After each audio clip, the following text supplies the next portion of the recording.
RK நகர் தொகுதி வேட்பாளராக களம் காண்றீங்க. முக்கிய வேட்பாளர்கள் எல்லாருமே ஆர்கே நகர் தொகுதியில நான் மிகப்பெரிய வெற்றி பெறுவேன் அப்படின்னு சொல்றாங்க.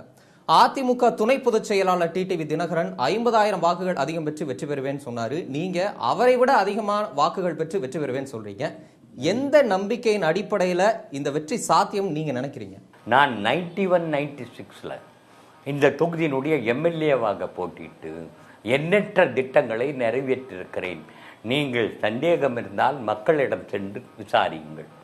நான் எப்படி 91, 96 ஆட்சி காலத்துல சிறப்பா செயல்பட்ட நீங்க 96ல ஏன் உங்களுக்கு வாய்ப்பு கொடுக்கப்படல?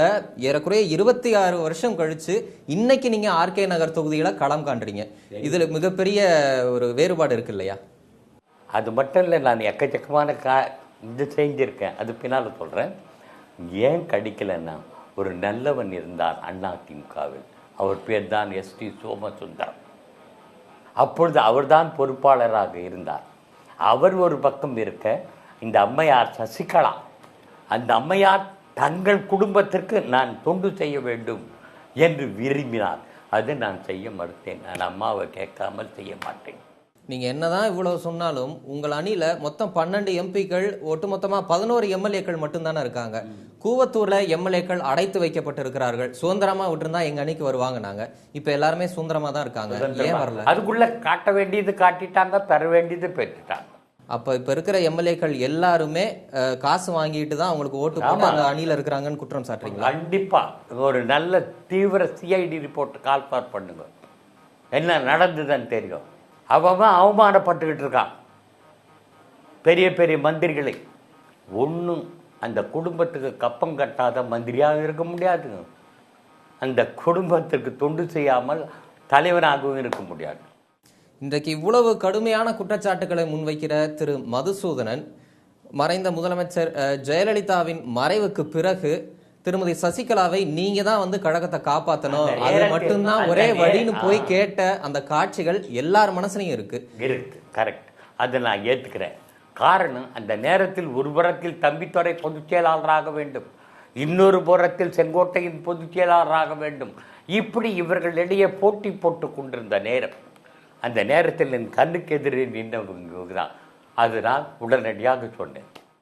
இப்போ மக்களை போய் அந்த சசிகலா குடும்பத்தினர் திருமதி சசிகலா சந்திக்கல, அதனாலதான் மக்களுடைய விருப்பத்துக்கு மாற அவங்க செயல்படுறாங்க. நாங்க வெளியேறி முன்னாள் முதலமைச்சர் ஓ பன்னீர்செல்வத்துக்கு ஆதரவு கொடுக்குறேன்னு சொன்னீங்க.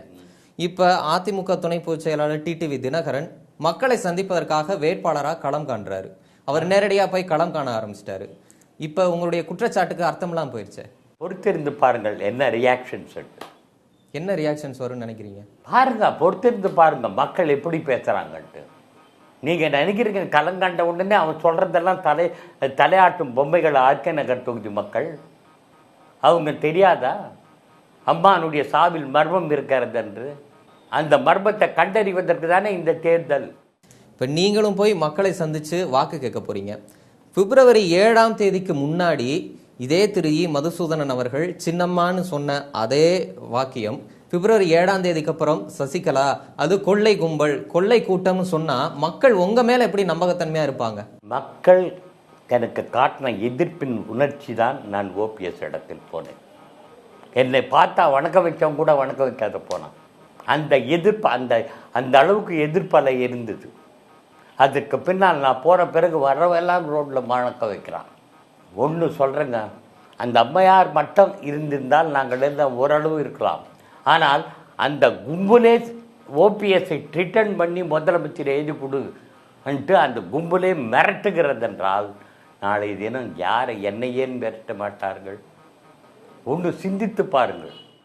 நீங்கள் இவ்வளவு சொன்னாலும் உங்களை போல கட்சியின் மூத்த நிர்வாகிகள் பல பேர் இன்னமும் அதிமுக பொதுச் செயலாளர் சசிகலா தரப்புலையும் இருக்கிறாங்க. சில காரணங்களுக்காக இருக்காங்க.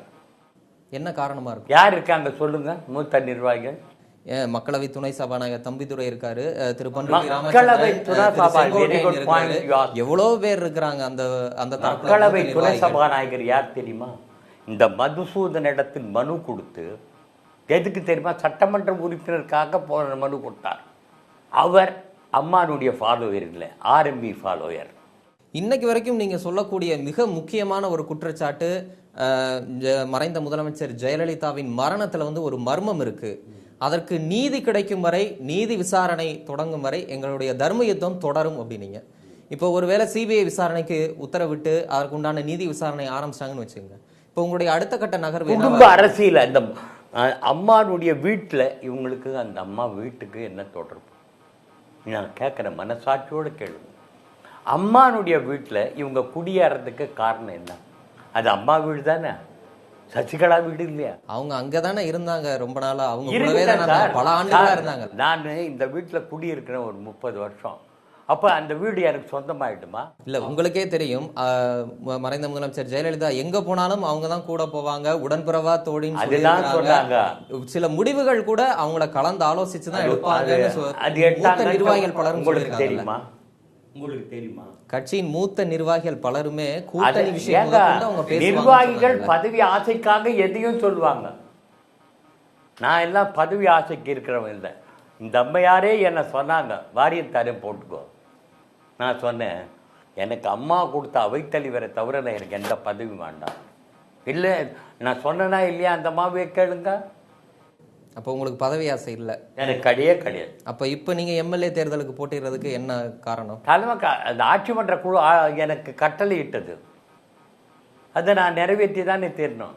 பிரதர், எந்த வருஷம் 96 இது வரல, நான் 2011 எனக்கு சீட்டு கொடுத்தான். நான் 75% ஆஃப் த கான்ஸ்டியூன்சி முடிச்சிட்டேன் டோர் கேன்வசிங் பண்ணி. அந்த நேரத்தில் ஒரு ராவணன்ற ஒருத்தன் தான், அவன் யார் இடத்துலையோ பணத்தை வாங்கிட்டு ஒரு காங்கிரஸ்காரனை இங்கே வேட்பாளர் ஆக்கினார்.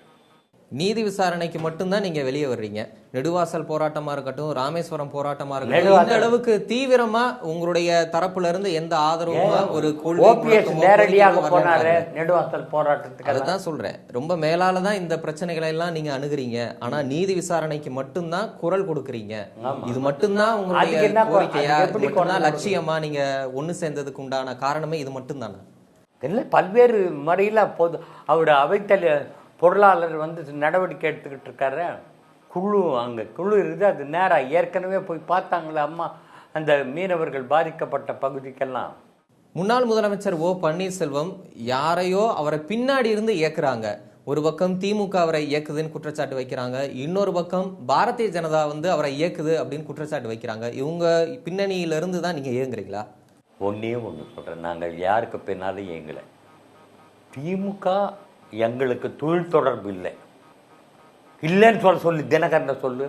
அவங்க குடும்பம் அம்மா உடல்நிலை பாதிக்கப்பட்டு மருத்துவமனையில் இருக்கின்ற பொழுது கருணாநிதியினுடைய துணைவியார் ராஜாத்தி அம்மையாரோடு 1.5 மணி நேரம் பேசி அந்த அம்மையாரை வழி அனுப்புவதற்கு சென்றார் என்றால் என்ன தொழில் தொடர்பு? இது ஒரு அரசியல் நாகரிகமாக நம்ம அரசியல் நாகரிகம் விட்டுடுங்க. அவங்களுக்கு தொழில் தொடர்பு இல்லையா?